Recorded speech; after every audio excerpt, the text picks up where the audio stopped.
అందరికీ నమస్కారం. వసంతకాలం రాగానే ప్రకృతి అంతా కొత్త రంగులను పులుముకుంటుంది. చెట్లు చిగురుస్తాయి, పూలు పూస్తాయి. ఈ ప్రకృతి పరవశాన్ని జరుపుకునే పండుగే హోలీ.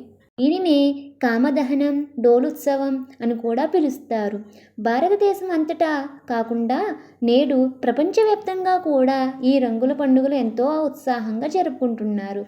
అయితే దీని వెనుక ఉన్న అసలు పరమార్థం కేవలం రంగులు జల్లుకోవడం మాత్రమే కాదు. ఇందులో ఆధ్యాత్మికత, ఆరోగ్యం మరియు సామాజిక ఐక్యత దాగి ఉన్నాయి.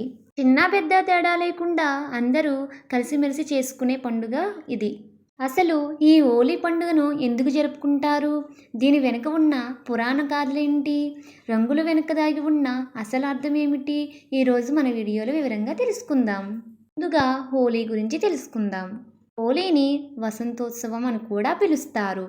శీతాకాలం ముగిసి ఎండలు మొదలయ్యే సంధికాలంలో ఈ పండుగ వస్తుంది. హిందూ క్యాలెండర్ ప్రకారం పాల్గొన మాసం పౌర్ణమి రోజున మన హోలీ పండుగను జరుపుకుంటారు. ఇది కేవలం రంగుల పండుగ మాత్రమే కాదు, చెడుపై మంచి సాధించిన విజయానికి చిహ్నంగా ఈ పండుగను జరుపుకుంటారు. హోలీ పండుగ అనగానే మనకు ముందుగా గుర్తుకు వచ్చేది హోలికా దహనం.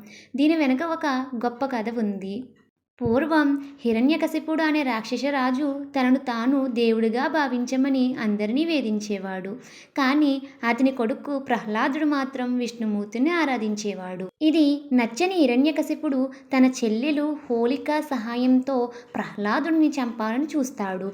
హోలికకు మంటల్లో కాలని వరం ఉంటుంది. ఆమె ప్రహ్లాదుని ఒడిలో కూర్చోబెట్టుకుని మంటల్లో కూర్చుంటుంది. కానీ విష్ణుమాయ వల్ల రాక్షసి అయిన హోలిక దహనమైపోతుంది.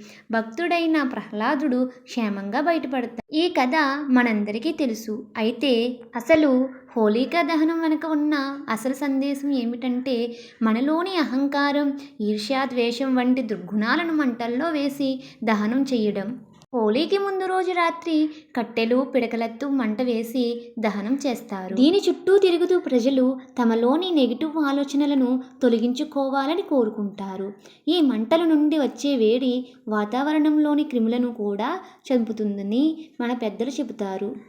అందుకే హోలీకి ముందు రోజు రాత్రి హోలికా దహనం చేసి చెడును తగలబెట్టే సంప్రదాయం మొదలయ్యింది. మరో కథ ప్రకారం ద్వాపర యుగంలో శ్రీకృష్ణుడు తన మిత్రులతో, గోపికలతో కలిసి రంగులు జల్లుకొని ఆడుకునేవాడట. ముఖ్యంగా బృందావనంలో రాధాకృష్ణుల హోలీ చాలా ప్రసిద్ధి.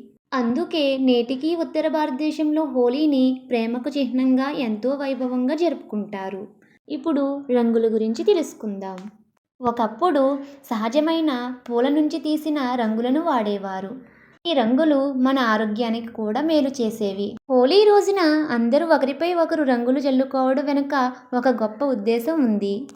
ముఖానికి రంగు పూసేటప్పుడు ఎవరు ధనవంతులో ఎవరు పేదవాళ్ళో గుర్తుపట్టలేం. అంటే మనుషుల మధ్య ఉన్న భేదాలను మర్చిపోయి అందరూ ఒకటే అని చాటి చెప్పడమే ఈ పండుగ అసలు ఉద్దేశం. హోలీ పండుగను వివిధ ప్రాంతాలలో ఏ విధంగా జరుపుకుంటారో ఇప్పుడు తెలుసుకుందాం. భారతదేశం విభిన్న సంస్కృతుల నిలయం. అందుకే హోలీని ఒక్కో చోట ఒక్కో రకంగా జరుపుకుంటారు. ముందుగా ఉత్తరప్రదేశ్లోని మధుర బృందావనంలో హోలీని లత్మార్ హోలీ అని పిలుస్తారు.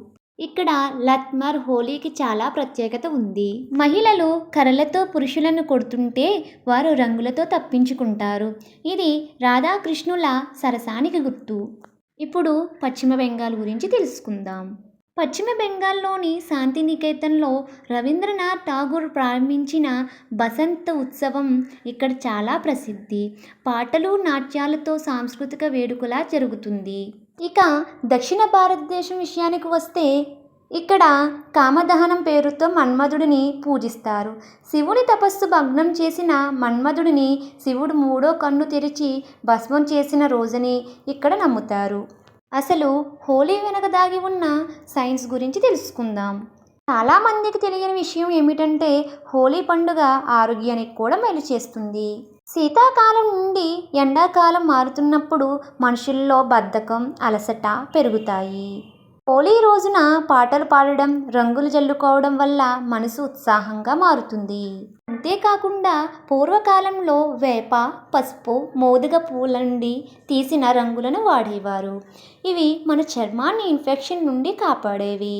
హోళికా దహనం సమయంలో వచ్చే వేడి వల్ల మన శరీరంలోని బ్యాక్టీరియా నశిస్తుందని ఆయుర్వేదం చెబుతుంది. చివరిగా ఒక మాట, హోలీ అంటే కేవలం ఒకరిపై ఒకరు రంగులు జల్లుకోవడం మాత్రమే కాదు.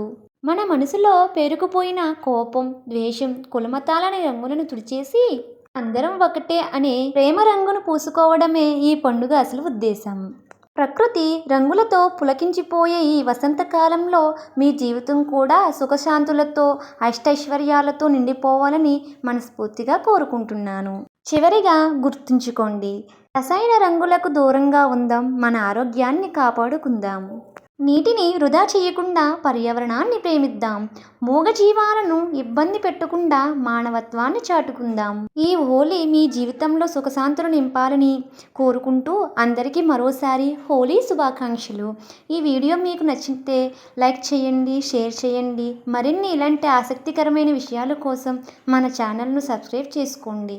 Thank you for watching.